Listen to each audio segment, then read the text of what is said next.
In today's video, I'm going to teach you how to add attachments to emails. Adding files to your emails is something you'll probably do all the time, whether you're sending documents for work, photos to friends, or PDFs to a client.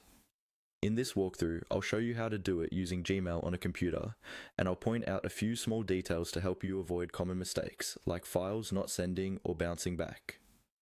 First, open your Gmail inbox in your web browser and make sure you're signed into the account you want to use.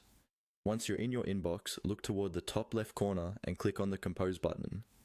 This opens a new message window, usually in the lower right of your screen. Here is where you'll add your recipient, subject, and message body. It's often a good idea to type at least a short message first, so the person knows what the attachment is about. Now, to attach a file that's saved on your computer, look along the bottom of this new message window. You should see a small paperclip icon. This is the standard symbol for file attachments. Click on the paperclip icon. A File Explorer window will open, showing folders and files on your computer. Navigate to the location where your file is saved, click on the file you want, and then click Open.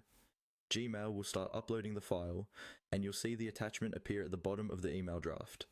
Wait for the upload to finish before you hit send, especially if the file is large. If your file is already stored in your cloud drive instead of on your computer, you can use the drive icon next to the paperclip. Click on that drive icon and a window will appear showing your available online files. You can browse through folders, search for a file by name, and then select the one you want.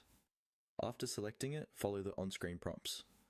Gmail may ask whether you want to send it as a drive link or as an actual attachment. For very large files, using a drive link is usually more reliable. Confirm your choice and the file or link will appear in your message. Before sending, double check that all your attachments are listed and fully uploaded and that you've addressed the email correctly. Once everything looks good, click send and your email, along with all its attachments, will be on its way.